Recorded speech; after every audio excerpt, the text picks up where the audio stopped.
Now, commercial flight operations have officially begun at the Noida International Airport in Jewar, Uttar Pradesh, marking a major milestone for India's aviation infrastructure. Union Civil Aviation Minister Ramo Naidu Kinjarapu inaugurated the Noida Airport's first flight. The first Indigo flight 6C2278 landed from Lucknow's Chaudhry Charan Singh International Airport at 8 a.m. on Monday. The launch marks the beginning of full-scale commercial operations at the newly developed airport. My colleague Brian Thomas filed this ground report from Jewar. Civil flight यहाँ Noida international airport से शुरू होने वाली है और इसमें खासियत एक ये भी है कि यहाँ किसान जिन्होंने योगदान दिया इस एयरपोर्ट के लिए वो सब यहाँ की पहली उड़ान में जाएंगे, लखनऊ जाएंगे और आदरणीय मुख्यमंत्री योगी आदित्यनाथ जी से एक स्पेशल संवाद भी उनका वहाँ पे कार्यक्रम भी रखा हुआ है। तो ये बहुत ही ऐतिहासिक दिन है हम सब के लिए, क्योंकि ये प्रोजेक्ट काफी टाइम से सबका उत्साह था कि कब शुरू होने वाला है, तो आज वो दिन आ गया है।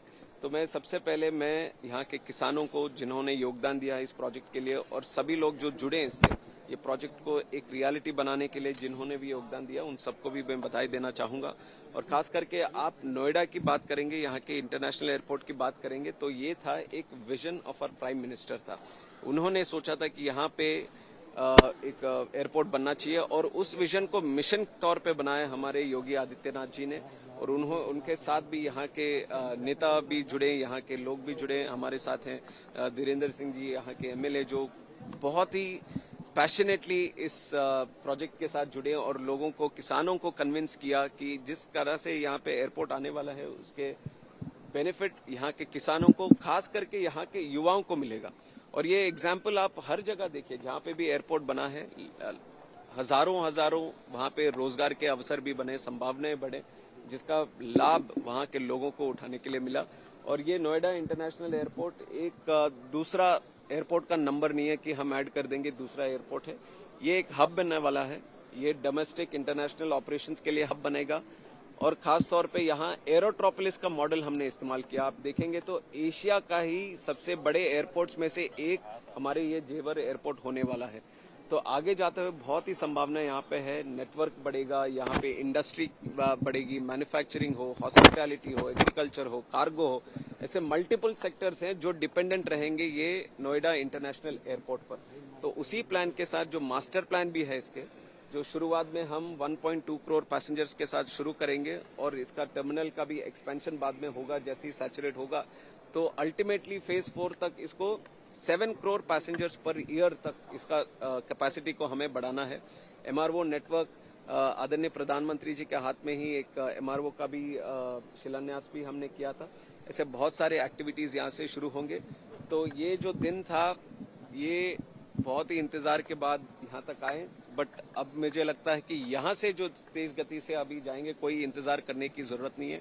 एयरलाइंस भी काफी उत्साहित हैं। आज 4 डेस्टिनेशंस को हम शुरुआत में कनेक्ट कर रहे हैं, एक बैंगलोर के साथ बाकी 3 डेस्टिनेशंस, और आने वाले महीनों में ये 4 डेस्टिनेशंस 12 बनेंगे और आगे जाते हुए 1 साल में करीब देश में जितने भी बड़े डेस्टिनेशन है सबके साथ ये नोएडा इंटरनेशनल एयरपोर्ट जुड़ेगा। कब तक शुरुआत में प्रॉब्लम ये होती है कि अगर लोड कम मिलता है एयरलाइन तो कई बार कैंसिल कर देती है। अब फैमिली ने जो प्लानिंग कर रखी है, लास्ट टाइम पे पता चला कि फ्लाइट कैंसिल कर दी, तो वो बड़ी प्रॉब्लम। तो क्या ये सुनिश्चित होगा कि कोई फ्लाइट कैंसिल ना करे? नंबर 1। नंबर 2, कनेक्टिविटी की बड़ी प्रॉब्लम है, क्योंकि दिल्ली से अगर यहाँ आते हैं अभी भी आने में हमें 1.5 घंटा लगा, और स्पेशली फॉर नाइट।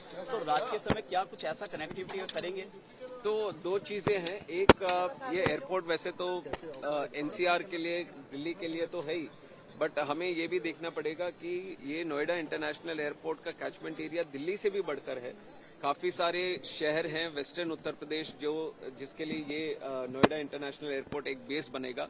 और इसका नेटवर्क, क्योंकि इसके साथ बहुत ही अच्छी एक्सप्रेसवे नेटवर्क है, तो खास करके इसका पोटेंशियल हमारा आगरा तक भी पहुंचता है। जब यहाँ से इंटरनेशनल एयरपोर्ट्स की इंटरनेशनल ऑपरेशंस भी शुरुआत होंगी तो करोड़ों लोगों के लिए एयरपोर्ट की होगी। तो इसके लिए जो भी अलग से भी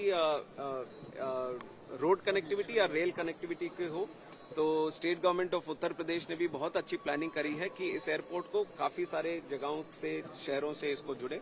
तो वो लगातार वो कोशिश चलता रहेगा। दूसरा जो कैंसिलेशन का है, कैंसिलेशन सिर्फ वाइबिलिटी उस पर नहीं डिपेंड करती। कैंसिलेशन कभी कभी वेदर के हिसाब से या टेक्निकल रीजंस के हिसाब से भी कभी कभी कैंसिलेशंस होती है। और हमारे पास गवर्नमेंट ऑफ इंडिया में डीजीसीए में एक स्ट्रांग पैसेंजर चार्टर पॉलिसी है, जिसके तहत अगर कुछ कैंसिलेशन होता है या कुछ उस तरह की कुछ जानबूझ के नहीं, कुछ भी अगर ऐसे होता है तो जरूर पैसेंजर्स को उनके राइट्स दिलाने पड़ेंगे। उसके तहत जो भी कॉम्पनसेशन होगा वो सब उनको दिलाने पड़ेगा, वो हम भी इंश्योर करते हैं।